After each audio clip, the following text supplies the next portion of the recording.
Great. So I'm here on the roof from the chemistry department at the University of Cambridge, and you can actually see in the back AirGradient monitors that Dr. Olalekan Popoola actually testing with us, and I'm super happy because we have been working together for a couple of years now. Yes. And it's great to understand a little bit more about your work. Yeah, brilliant.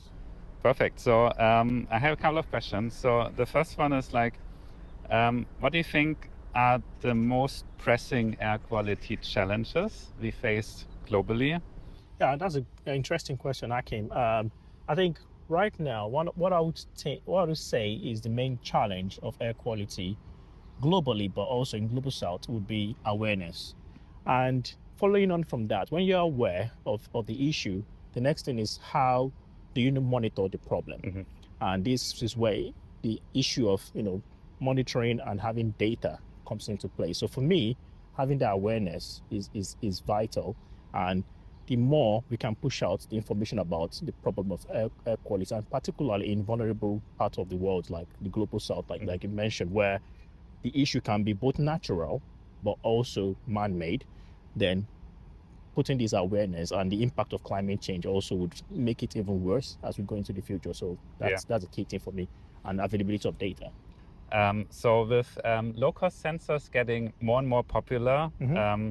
Let's say from a research perspective, like when you assess accuracy, reliability of these sensors, what kind of limitations should we be aware of? That's another good question, Akin, because we have to look at low-cost sensor also in the context of how this data is originally historically being captured. So you use reference monitoring technique to monitor, but like you just said, within the Global South, there's this sparseness of data. So what low-cost sensors is bringing into the table is trying to kind of provide that missing data gap. Mm-hmm. Now, the accuracy and reliability of low-cost sensor depends on, first, the criteria species you're interested in. So you can't have just a blanket standard or reliability across all the species. And also the application also comes into play. So if you're interested in, say, hotspots, mm-hmm. right? So what you need is just an instrument that is very precise, but not necessarily accurate, because the signal you'll be seeing relative to the background will be so huge, mm-hmm. that having a sensor that is sensitive and selective to be able to detect that change becomes important than having a £10,000 or $10,000 instrument. So I think it's what drives the accuracy and reliability it's first of all the question you're trying to address.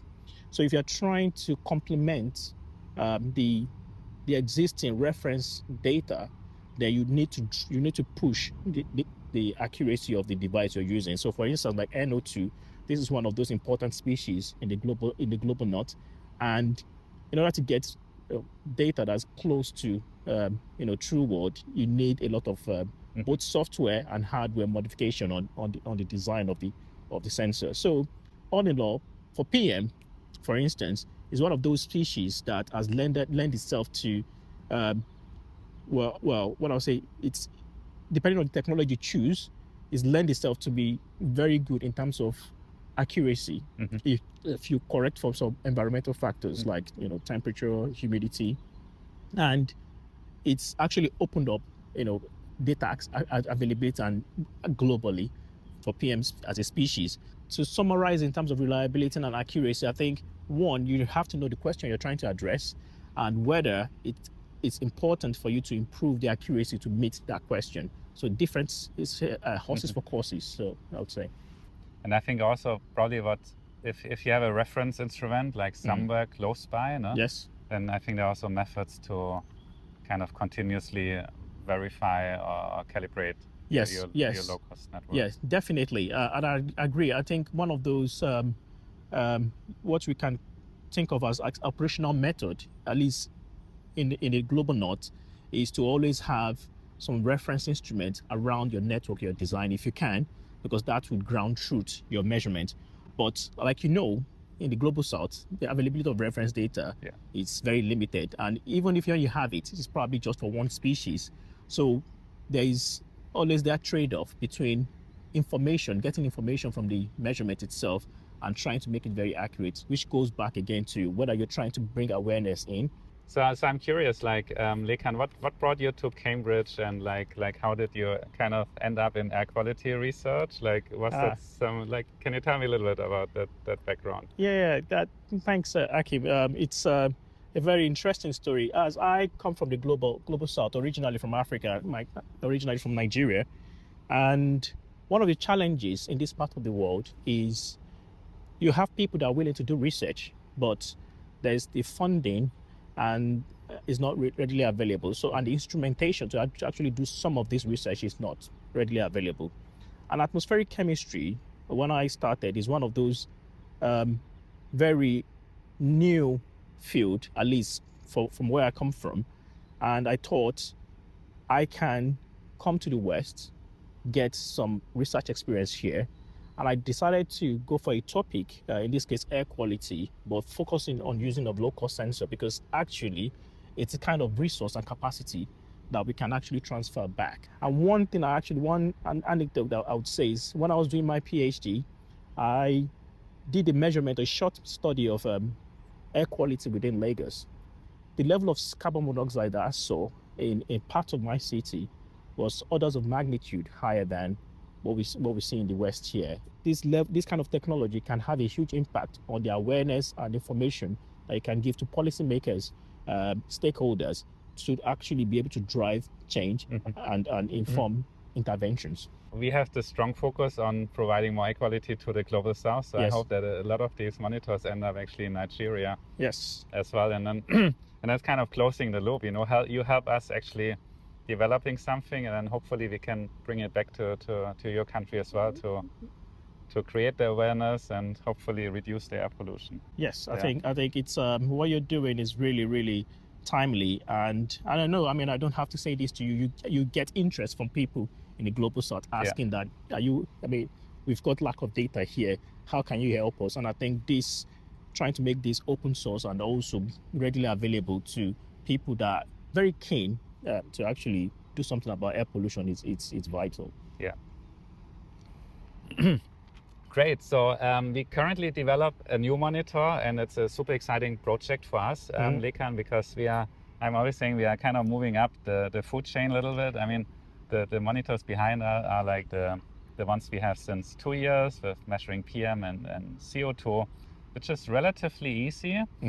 And now with the Open Air Max, we really go into like gases, ozone and NO2. And that's a lot more difficult. And I'm actually super happy that you are supporting us in that development. So can you tell us a little bit more on like the work you are doing for that new model? I think, like you said, you've shown that you've been able to at least demonstrate good measurement for your PM. But we know the criteria species for air quality, we've got the gases, and I think it's important to bring in some of those pollutants in the variety of data or monitoring that you're making. And depending on the technology you use to detect this, you can, and we talked earlier on about accuracy and reliability. Different sensors can have very good accuracy and performance in the lab. And the problem with that is it's under controlled environment. These devices are, when you actually put them outdoors, you are subject to the effect of meteorology. For instance, you need to consider some environmental factors, so temperature, humidity, and also potentially cross-sensitivity for nitrogen dioxide to species like ozone needs to be factored in. And I think one of the challenges with people taking this off-the-shelf technology like electrochemical sensors and trying to just integrate it into a device is that they don't, naively, I would say, or maybe not aware, not consciously, obviously, aware of some of these confounding factors. And I think it's important to be able to demonstrate that you can get a performance that would be very close, not exactly reference, but at least allows you to be able to deploy this as a network with reliable data information gotten from it. What we are doing in this collaboration we're looking at is trying to assess long-term the performance of this new NO2 and ozone sensor, how these instruments perform under this varying atmospheric environment.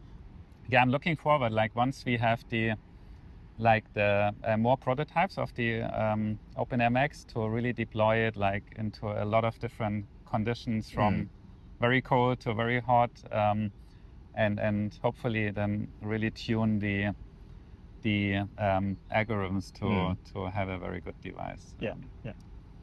Thank you, Dekan. It's been a pleasure. Was a pleasure, and I'm really looking forward to continuously working together. Yeah, it is and the same. The feeling is mutual. And I think your open approach to trying to democratize air quality it's the way to go, particularly when we're talking about regions where people don't have access, and depending on what's happening, you could have, lack of data where you rely on data before, but this is making it accessible to globally. So I think that's a good philosophy to take. I'm looking forward to. And now, before I get a sunburn here, we better make a move. Thank you, Lekan. Thank you, Achim.